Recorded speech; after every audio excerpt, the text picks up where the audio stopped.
Today's lesson is the most complex thing in the universe. Hi, everybody. My name is Roger. And my name is Kiki. And today we're going to be talking about the brain, which hopefully we have in today's lesson in order to give you a good introduction to this topic.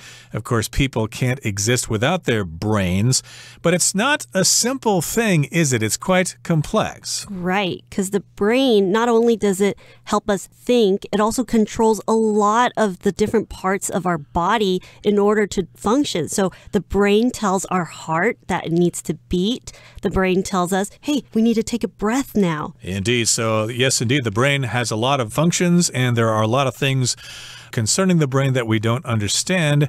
So we're calling this a very complex thing. It's very complicated. It's very difficult to understand. And it might even be the most complex thing in the universe, even more complex than galaxies and black holes and quasars and fun stuff like that. So let's dive right into today's lesson. We'll listen to the first part, and then we'll be right back to discuss it. The most complex thing in the universe. Human beings are incredible creatures.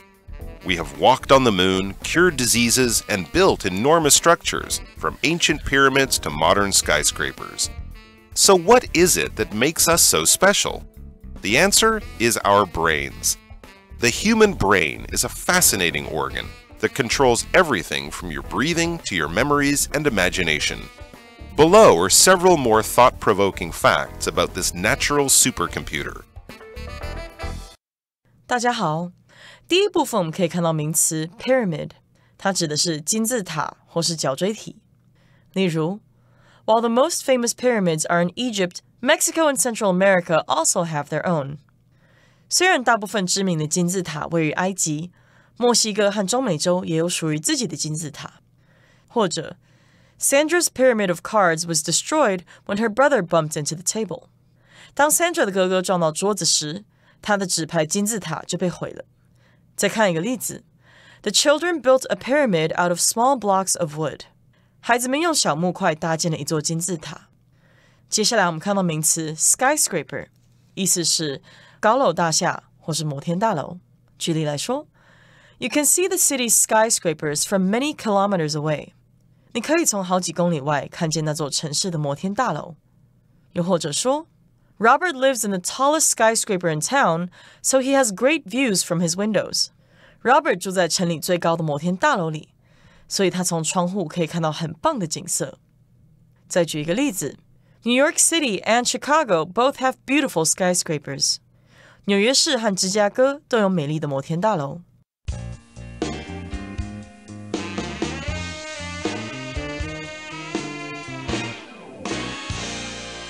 Okay, so we're talking about the human brain in today's lesson. It's the most complex thing in the universe, in anywhere, in any place.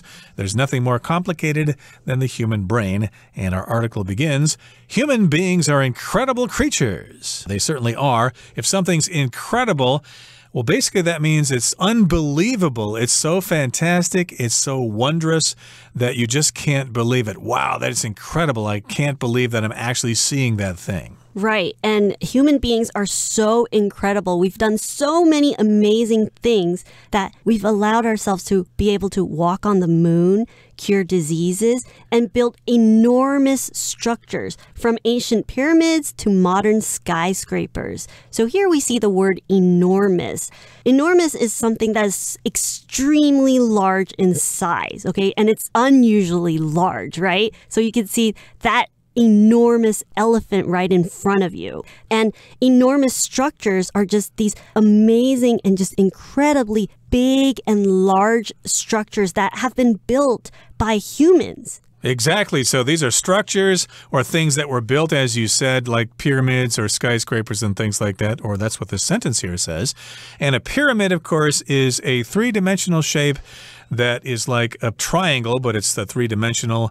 And of course, when we see the word pyramid, we almost always think of the pyramids in Egypt, but there are pyramids in other parts of the world as well. You could go check out the pyramids at Teotihuacan outside of Mexico City, or the Mayan pyramids on the Yucatan Peninsula. So those are, of course, are enormous structures. They're big, they're huge, they're colossal, they're gigantic.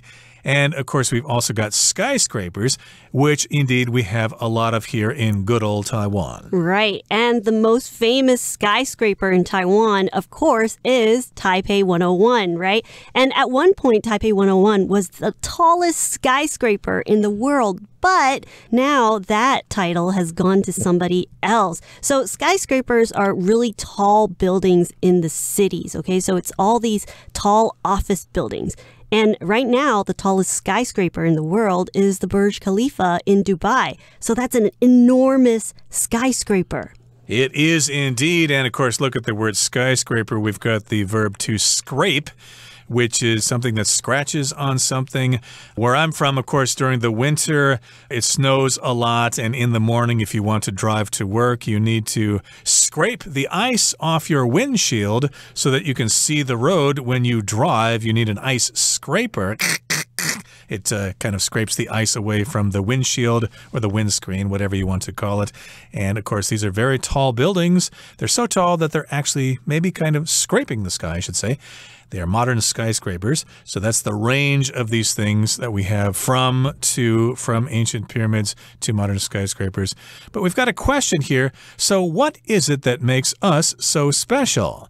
Well, the answer is our brains. That's why human beings are so special. The human brain is a fascinating organ that controls everything from your breathing to your memories and imagination. So if something's fascinating, it's really, really attractive. It's really magnificent. It's really cool, and it's so cool, it's so magnificent that you want to actually check it out more. You want to learn more about that thing. Right, and you find it so interesting that you end up spending a lot of time even just thinking about it. So not only are you learning about it, even when you're not learning about it, you could just be thinking about it. Kind of almost like borderline getting obsessed with something. Possibly. I started studying Japanese like last year or so, and I find it a very fascinating language.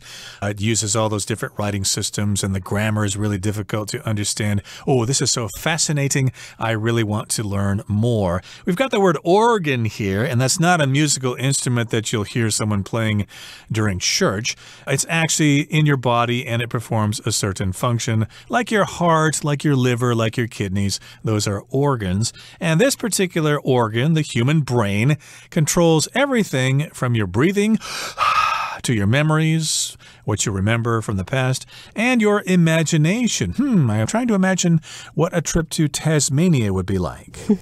And what's so interesting about the human brain is that not only is it an organ, but it's the organ that controls all the other organs in your body. So it really is a pretty magnificent organ. It certainly is, and below are several more thought-provoking facts about this natural supercomputer. So this kind of introduces our subject for today. We've got some brain trivia in today's lesson and in our next lesson as well. And if something's thought-provoking, well, it provokes thought.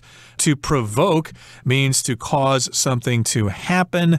For example, if you call somebody some bad names and they hit you, well, we could say you provoked that person. You did something to make them hit you, and perhaps you deserve it. It depends on what you said to them. But in this particular case, something's thought-provoking when it's kind of interesting and you think, that's interesting. I'd like to learn more. I would like to think about that some more. And usually it can be things that you've never even thought about before or you've never noticed before. And that's why it's thought-provoking, because you didn't think of it before. And now something has caused you to think, hey, that's really interesting. I really want to think more about it. I want to think deeply and seriously about this. And we do want to think deeply and seriously about this particular subject. And here's the first bit of trivia about the human brain in the second part of our lesson. Let's listen first. The human brain generates 23 watts of electricity. Brain cells, or neurons, are lightning-fast information transmitters, sending signals between different areas of the brain as well as to and from the rest of the body. As part of this process, each neuron generates a tiny amount of electricity. And as there are around 100 billion neurons in the brain, the total electricity generated is actually enough to power an electric light bulb.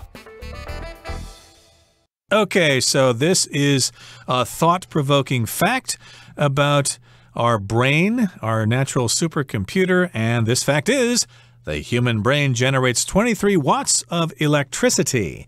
Ooh, that's quite a bit. A watt is a measure of electricity or a measure of power.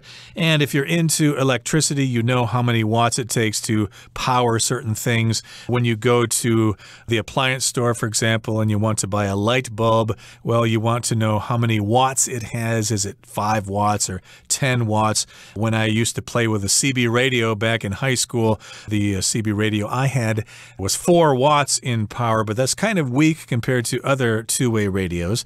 But here, this is just a unit of measure for electric power. Roger, since you mentioned that the CB radio only used 4 watts, it's pretty amazing to think that our human brain can generate 23 watts of electricity. So your brain, it generates this electricity. It's able to create or produce the electricity just from your brain. Isn't that amazing? It is amazing, and it is quite thought-provoking. You might think, if we hook up wires to every person's brain in the world, then we won't have any problem finding energy sources. Of course, that's quite absurd to think that would actually happen, but still it's interesting that the brain does produce so much electricity or electric power. Now let's get more specific about this particular fact. It says brain cells, or neurons, are lightning-fast information transmitters, sending signals between different areas of the brain, as well as to and from the rest of the body. So brain cells are also referred to as neurons, and basically they are cells in the brain that can transmit signals from one to another. It's also called a nerve cell. Right, and specifically, I think only neurons are able to create electricity, right? That's as far as I know, yes indeed, and we've got billions of them in our head. And they are lightning-fast information transmitters. If something's lightning fast, it's as fast as lightning.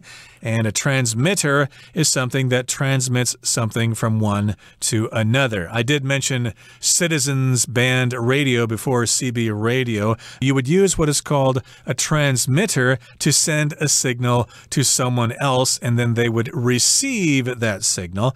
And sometimes, of course, a CB radio is referred to as a transceiver, a transmitter and receiver in one unit. And we use transmitters every day now in our daily lives.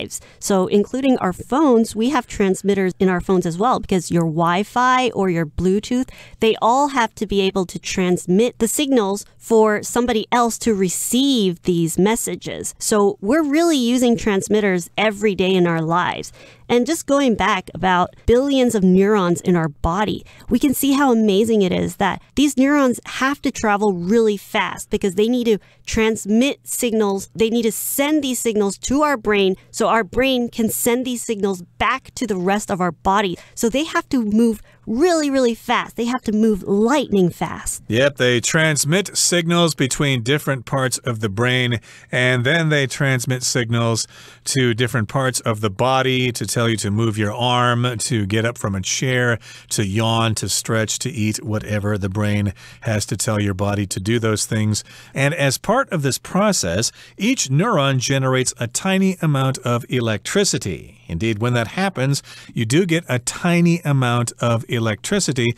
Maybe not a lot, but if you add it all up, it might turn out to be quite a bit. Right. And as there are around 100 billion neurons in the brain, the total electricity generated is actually enough to power an electric light bulb. That's a lot of power. Indeed. So you could hook up a wire to your head and have a light bulb to help you read at night. Although I don't think that would be enough power to charge your cell phone. I don't suggest doing that. You probably still have to rely on your local power plant, which might be nuclear indeed. Okay, that brings brings us to the end of the second part of our lesson for today. Let's go on and find out another fact about the brain. Yeah, when does the brain become mature? Let's find out. The brain does not fully mature until age 25. Scientists have discovered that while most areas of the brain finish forming before we leave high school, the areas that deal with planning, reasoning, and impulse control aren't fully mature until one's mid-20s. What's more, after the age of 24, the brain actually starts going into a slow decline, making our mid-20s the time when our brains are truly at their peak. 第三部分我们看到单字 impulse， 它是名词，指的是冲动、一时兴起的念头。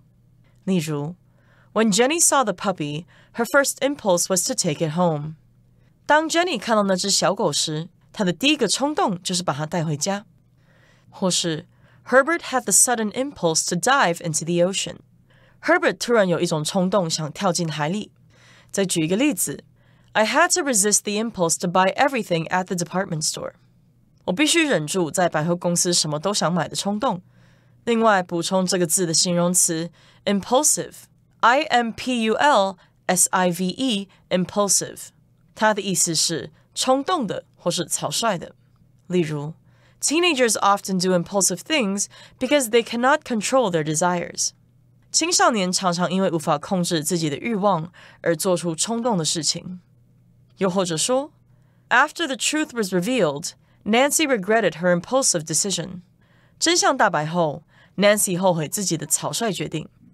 最后我们看到片语 go 或是 fall into a decline. 它的意思是走下坡。例如 The global economy went into a decline during the pandemic. 在疫情期间，全球经济走下坡。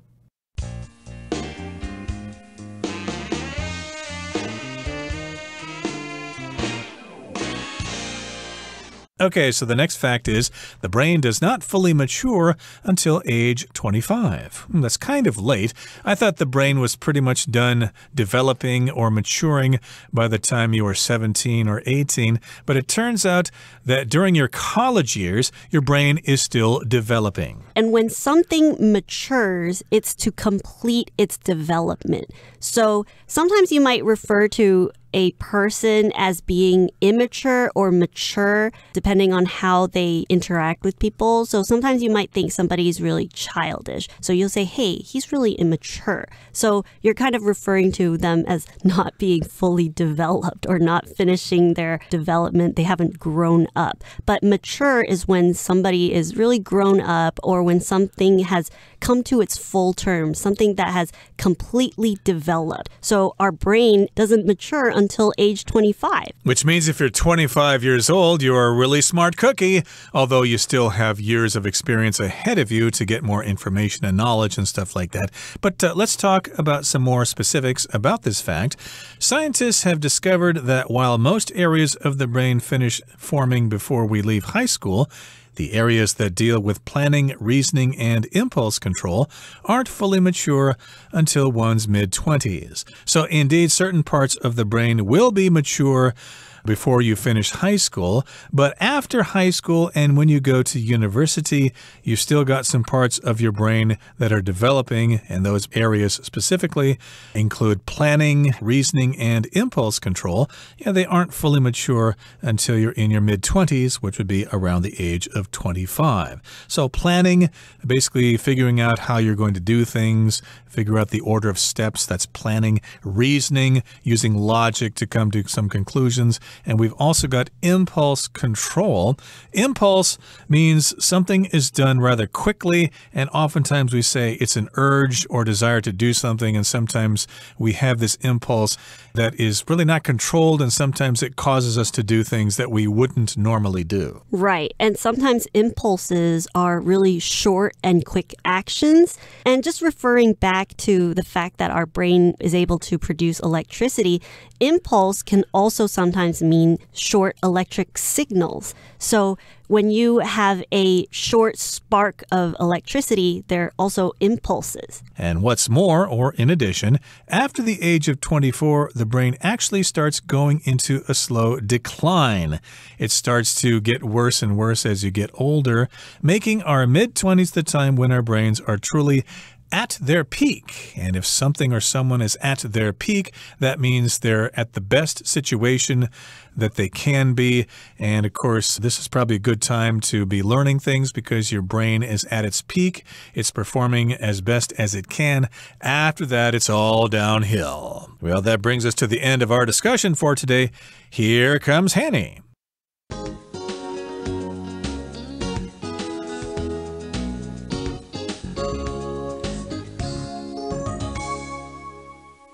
各位同学大家好，我是 Hanny。 我们来看今天的文法重点。课文第二部分有一个句子提到，脑细胞也就是神经元是如闪电般快速的资讯传输器，在大脑的不同区域以及在身体其他部位来回传送讯号。好，文中它用到 as well as 来表达以及什么什么，那我们来学习它的不同意思跟用法。好，首先第一个 as well as 它当连接词的时候呢，表示还有以及也怎么样怎么样，就像课文里的用法。那要特别注意 as well as 要连接词性相同的字词，如果要连接主词呢，这个动词的单复数是要配合 as well as 前方的名词哦。例如 The bedrooms as well as the bathroom were very clean. 房间以及浴室都很干净。句中的 be 动词就是配合前面的那个主词 the bedrooms， 所以我们是用 were 而不是用 was。好，再来第二个，如果 as well as 用来当介系词，它是表达除了点点点之外还怎么样，那么后面要接名词或动名词，像 as well as the guitar, he also plays the violin and the drums. 除了吉他，他还会拉小提琴和打鼓。好，再来课文，它用到 information transmitter 来表达资讯传输器，那么 transmitter 就表示传输者或者是传送者，它是来自动词 transmit。那我们来学习它的字首字根。好 MIT 或者是 MISS 这一类的字根呢，有送出、投射的意思。像 missile 飞弹、导弹这个字呢，其实就不难看出这个字根有投射的意思嘛。好，那么在 transmit 这个字当中，它的字首 TRANS表示 across 就有那种跨越、横越的意思。那么字根 MIT 表示 send 送出，那合在一起 transmit 就可以表达传送、传达。我们也补充几个有这一类字根的单字。第一个是 emit， 它的字首 E 表示向外、由内向外，那么 MIT emit 表示送出或是投射，合在一起 emit 它就可以表达发出、发射或者是散发的意思。第二个补充的是 remit， 它的字首 RE 表示 back 回，那么 MIT emit 表示 send 送出，那把它组合在一起就是有 send back 送回来的意思嘛。那同学们可以试着想，一个人他原本该付的代价刑责被退回来了，被送回来了，那就表示他的处罚或是债务被免除了。那我们用这样去联想说 remit 它有赦免、免除的意思。那这个动词还有一个常见意思是汇款，那它的名词是 remittance， 就是重复字尾 t 再加 ance， 那这时候 remittance 可以指汇款或是汇款额。好，在第三个补充的是 dismiss， 它的字首 dis 表示离开、远离，那么字跟 miss 一样有 send 或者是有 let go 的意思。好，那把人送走、送远离、叫人离开，这样应该可以联想到 dismiss 有解雇、解散的意思咯。好，那以上是今天重点整理，我们回顾今天的单字吧。Incredible. Neil has an incredible memory that lets him remember almost everything he reads. Enormous. Josephine was surprised when she saw an enormous cockroach in the bathroom. Pyramid. The historian marveled at the ancient pyramids of Egypt and did a lot of research on them. Skyscraper. Taipei 101 is Taiwan's most famous skyscraper. Fascinating. The artist's drawings are filled with fascinating details. Generate. The group's discussion generated lots of new marketing ideas. Transmitter. Mice were said to be the main transmitter of a disease which killed nearly half the population of Europe. Impulse. Christian resisted the impulse to eat the chocolate cake since he was on a diet.